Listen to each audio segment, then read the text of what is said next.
오늘 성경 말씀은 창세기 2장 23절입니다. 가정은 하나님께서 하와를 지으시고 아담과 짝지어 주신 일로부터 시작되었습니다. 그러면 하나님이 주신 결혼의 목적은 무엇이었을까요? 우리는 하나님께서 주신 결혼의 목적을 창세기 2장 18절에서 찾아볼 수 있습니다. 사람의 독처하는 것이 좋지 못하니 내가 그를 위하여 돕는 배필을 지으리라 하시니라. 여기서 사람이라고 번역된 단어는 히브리어로 아담입니다. 이 아담이라는 말은 사람이라는 보통 명사도 되고 첫사람 아담, 개인의 이름을 지칭하는 것으로도 해석될 수 있습니다. 그런데 이것을 첫사람 아담으로 보는 것이 더 적합하다고 생각하는 이유는 하나님이 보시기에 좋은 독신도 있기 때문입니다.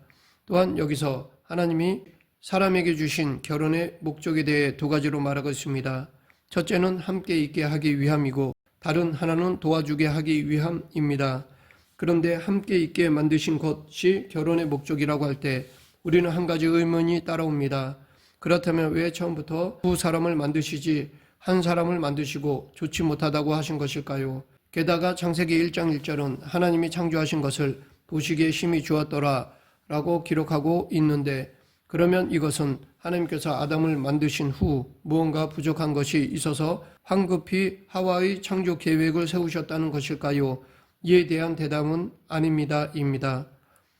하나님은 이미 남녀로 인간을 창조하실 계획을 가지고 계셨지만 두 가지 이유 때문에 시차를 두셨다고 할 수 있습니다. 첫째는 아담으로 하여금 홀로 사는 것과 하와와 같이 사는 것을 비교하게 함으로써 함께 사는 것이 훨씬 복되다는 것을 깨닫도록 하신 것입니다.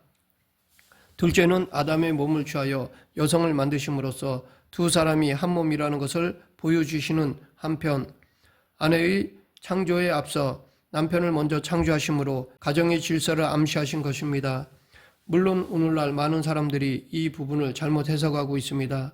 특히 내가 그를 위하여 돕는 배필을 지으리라 라는 구절에서 위하여 라는 말을 풀이할 때 그렇습니다. 마치 여자의 사명은 남자를 위한 것이며 여성의 사명이 남자의 사명에 종속된 것처럼 받아들입니다. 이 해석은 성경과는 상관이 없는 남성 우위론적인 사고방식의 결과입니다. 그러나 위하여에 해당하는 히브리어 케네게도는 종속의 의미를 가지고 있지 않습니다. 오히려 상응하는 의미를 지닙니다. 그러므로 남녀가 몸은 공간적으로 함께 있고 마음은 동일한 연합을 이루는 상태가 되는 것이 결혼의 목적입니다. 또한 하나님께서는 도와주게 하시기 위해 결혼 제도를 만드셨습니다. 여기에도 남성 우위론적인 해석이 덧붙여집니다. 즉 돕는다라는 것부터 여자의 사명이 남성의 것에 부차적인 혹은 이바지하는 성격을 가지고 있다는 것입니다. 그러나 전혀 그렇지 않습니다. 여기서 돕는 배필은 형용사와 명사로 나누어져 있지만 원문에는 히브리어 에제르로 나옵니다. 이 단어는 여호와는 나의 도움이시오 라고 말할 때 시편 기자가 많이 사용한 단어입니다. 그리고 이 에제르가 군대 용어로 쓰일 때 전세가 기울어진 급박한 상황에 지평선에서 흙먼지를 날리며 달려오는 대규모 지원군을 가리킵니다. 만일 에제르가 없었다면 패배했을 전쟁을 그 에제르의 도움으로 말미암아 승리하는 것입니다. 그러하기에 여기서 도움은 단순히 보조적인 것이 아니라 절대적인 의미를 갖습니다. 이 두 가지 목적 아래서 하나님께서는 남자와 여자로 연합을 이루어 창조의 목적에 이바지하도록 뜻하신 것입니다. 또 우리가 주목할 것이 있습니다. 그것은 하나님께서 아담에게 종교명령, 즉 선악과를 먹는 것을 금지함과 함께 주신 문화명령입니다.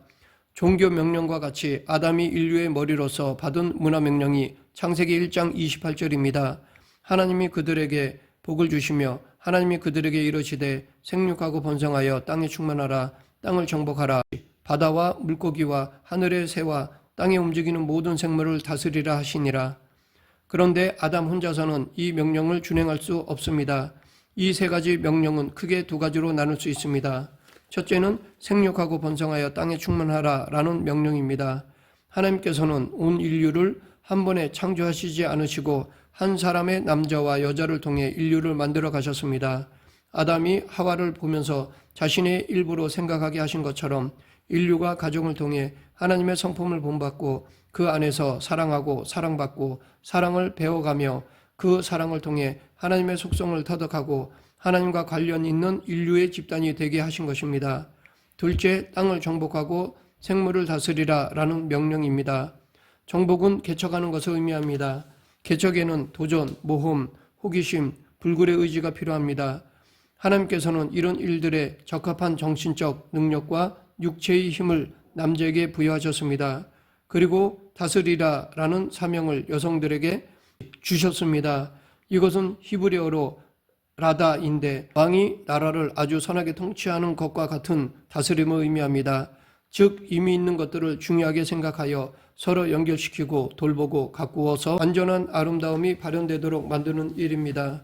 그런데 하나님께서 여성에게는 완벽한 여성성만, 남성에게는 완벽한 남성성만 주셨다 하면 서로를 이해할 수 없었을 것입니다. 그래서 하나님은 남자에게도 여성성을 주시고 여자에게도 남성성을 주셔서 공통 분모를 가지고 서로 교통할 수 있도록 하셨습니다. 이것이 가정의 기본인 사랑의 원리를 가능케 해 주었습니다. 오늘 본문 말씀에서 아담은 하와를 두고 내 뼈 중에 뼈요 살 중에 살이라고 고백하였습니다. 우리 몸에는 어디에도 필요하지 않은 살이나 뼈가 없습니다. 하지만 그 중요성은 각기 다릅니다. 어느 살은 약간 없어도 생명에 지장이 없지만 어느 살은 약간만 상처를 입어도 치명적입니다. 그러하기에 아담의 이 고백은 히브리 문학에서 최상을 의미합니다. 하나님께서 아담의 갈비뼈로 하와를 창조하셨는데 얼마나 사랑스러웠던지 그는 이는 내 뼈 중에 뼈요 내 살 중에 살이라 라고 고백을 하였습니다. 이것은 너는 내가 가진 뼈와 살 중에 없으면 죽는 반드시 있어야 할 뼈와 살 같은 존재이다 라는 의미입니다. 아담은 이렇게 자기의 진정한 존재를 아내의 존재 속에서 확인하게 되는 육체와 정신의 연합이 바로 결혼에 있어서 사랑의 원리의 핵심인 것입니다. 그러면 우리는 여기서 더 깊은 질문을 할 수 있는데 그것은 남편과 아내가 서로 사랑하는 것이 삶의 궁극적인 목적이 되느냐라는 것입니다. 결론부터 말씀드리자면 부부가 서로 사랑하는 것이 인생의 궁극적인 목적일 수는 없습니다. 인생의 궁극적인 목적은 하나님의 창조 목적에 이바지하는 것입니다. 그리고 그것이 하나님이 남녀를 짝지어 부부가 되게 하신 이유입니다. 만약 하나님의 창조 목적과는 단절된 채 남편은 아내를, 아내는 남편을 사랑하는 것으로 만족한다면 그들 사이에서 태어나는 아이들도 하나님이 의도하신 그 사람으로 자라가지 못할 것입니다. 하지만 그리스도인에게는 새로운 삶이 있습니다. 만약 남편과 아내가 진정으로 하나님을 사랑한다면 남편은 아내를 통해서 하나님의 아름다움을 보게 되고 아내는 남편을 보면서 하나님의 성품을 미루어 알게 되는 것입니다. 이것은 마치 믿음의 눈으로 주님을 알고 사랑하는 것이지만 창조주 하나님의 위대하심을 깨달은 사람들이 자연의 오묘함을 통해 하나님의 위대하심을 깨닫는 것과 같습니다.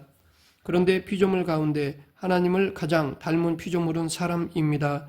그러하기에 우리는 만일 하나님을 전심으로 사랑하고 그분의 창조의 목적대로 사는 것이 정의되어 있다면 남편과 아내가 서로 사랑하는 그 사랑은 그 자체가 최종적인 목적이 될 수도 있다고 말할 수 있습니다. 고대 기독교 교부였던 아구스티누스도 이 문제에 대해 많은 고민을 하였습니다. 처음에는 사람을 사랑하는 것이 수단일 뿐이지 목적이 될 수 없다고 못 박았지만 후에 신학적으로, 철학적으로, 신앙적으로 성숙하면서 앞서 말한 원리로 인하여 사람을 사랑하는 것은 최종적인 목적이 될 수 있다고 선언하였습니다. 그리고 그는 요한 1서의 주석에서 우리가 전심으로 하나님을 사랑할 때 우리 형제 말고 거기에 누가 있겠으며 우리가 순수한 마음으로 우리 형제를 진정 사랑할 때 하나님 외에 그 속에 누가 있겠습니까? 라고 말하였습니다. 여기서 우리는 아내와 남편을 사랑하는 사랑과 하나님 사랑 사이의 완전한 일치를 발견할 수 있습니다. 타락 전에는 부부가 사랑하는 것이 처음부터 하나님을 향한 사랑으로 인하여 시작되었기 때문에 서로 사랑할수록 자신들의 영혼이 하나님께 가까이 다가갈 수 있었습니다. 그런데 타락 후에 이것이 깨졌습니다. 하나님 중심이던 사람이 사람 중심이 되었고 무엇보다도 자기 중심적인 사람이 되었습니다.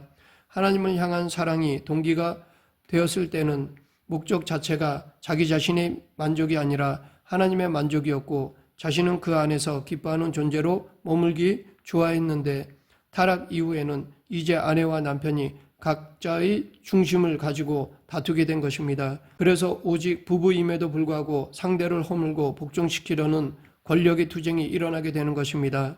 결국 부부는 내버려두면 철저히 불행해질 수밖에 없는 사람들이 하나님의 사랑 안에서 서로를 완성해가는 과정이 되어야 하는 것입니다. 그러하기에 부부는 서로를 도구로 삼는 것이 아니라 서로를 깊이 사랑함으로써 자기가 얼마나 부족한 존재인지 깨달으며 자기를 고쳐가는 것입니다. 하지만 이것은 매우 힘든 과정입니다. 만약 남편이나 아내로서의 자리를 그것을 딛고 도달할 더 높은 목표의 수단쯤으로 생각한다면 내 갈 길에 방해가 된다고 생각될 때에는 그 자리에 있는 것이 힘들고 고통스럽기만 할 것입니다. 하지만 하나님을 깊이 사랑하고 주님의 뜻대로 남편과 아내를 사랑하면 그 고통들은 감사의 조건이 됩니다. 그 안에서 인간은 하나님을 더 많이 의지하고 붙들고 매달리게 되고 자신의 부족함을 깨닫게 됩니다. 그런 마음도 없이 상대방을 내 질서대로 이용하고 나의 만족을 얻는 수단으로 생각해서는 절대로 안 됩니다. 하나님은 아담의 갈빗대 하나를 취하여 그것으로 여자를 만드셨습니다. 이것은 남녀가 창조의 순서나 기능에 있어서 차이가 있음에도 불구하고 인격적인 면에서는 동등한 존재라는 것을 의미합니다. 즉 하나님께서 여자를 남자의 머리나 발의 뼈로 만들지 않으시고 몸의 중간에 위치한 갈빗대로 만드신 것은 남자를 지배하거나 남자에 의해 지배받지 않고 서로 동등한 위치에 서도록 하기 위함으로 볼 수 있습니다. 비록 여자는 창조의 순서상 남자의 뒤에 위치하며 남자를 돕는 배필의 사명을 부여받았지만 남자에게 예속되는 존재가 아니라 남자와 동등한 인격을 가진 하나님 앞에서 독립된 존재입니다. 따라서 남자는 여자, 특히 아내를 자신에게 예속된 존재로 생각하거나 힘으로 지배하려 해서는 안 됩니다. 남자는 여자도 하나님에 의해 자신과 동일한 인격을 가진 고귀한 존재로 창조되었음을 알고 존중히 대우해야 할 것입니다. 이러한 아담의 아내인 하와의 탄생 과정은 둘째 아담이신 예수 그리스도의 신부인 교회가 세워진 탄생 과정의 예표가 됩니다. 먼저 교회가 세워지기 위해서는 교회의 신랑 되신 예수 그리스도께서 십자가 위에서 죽으심으로 깊이 잠드셔야 했습니다. 그리고 그가 죽음의 잠을 자고 있는 사이 그의 옆구리가 창에 찔려 뚫어져야 했으며 거기로부터 물과 피를 쏟으셔야만 했습니다. 즉 하와가 아담의 옆구리에서 취한 갈빗대로 만들어진 것과 같이 교회는 둘째 아담이신 그리스도께서 옆구리로 쏟은 물과 피로서 세워진 것입니다. 그리스도께서 흘리신 피는 그의 교회를 값주고 사시는 데 필요했으며 그가 흘리신 물은 그의 신부된 교회를 정결케 하는 데 필요했습니다. 이렇게 교회는 그리스도의 희생으로 이 세상에 세워졌습니다. 이처럼 결혼은 인격과 인격이 만나 사랑의 바탕 위에 하나로 결합하는 의식입니다.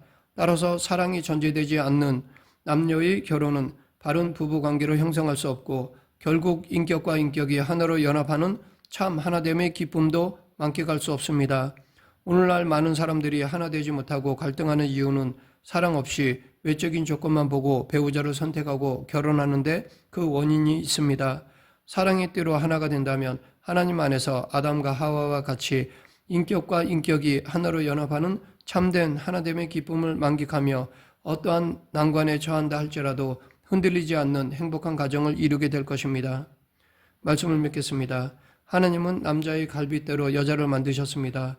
따라서 남편에게 있어서 아내는 자기 뼈 중에 뼈요 살 중에 살입니다. 그리고 아내에게 있어서 남편은 자신의 근본입니다. 따라서 남편과 아내는 서로 다르지 않으며 하나입니다. 결혼은 바로 자신의 뼈와 근본을 찾아 하나로 합의를 이루는 신비롭고도 거룩한 예식입니다. 따라서 우리는 결혼을 신성하게 여기고 결혼으로 맺어진 부부관계를 귀중히 여겨야 하겠습니다. 아울러 결혼을 통해 부부가 된 남녀는 서로 이해와 신뢰와 헌신을 통해 몸과 마음과 영혼이 하나됨으로써 하나님께서 세우신 결혼제도의 본래 목적에 부응해야 하겠습니다. 기도하겠습니다. 생사화복을 주관하시는 하나님 아버지, 하나님의 창조 목적을 늘 기억하며 사랑의 때로 하나가 되는 가정이 되게 하여 주시옵소서. 예수님 이름으로 기도드립니다. 아멘.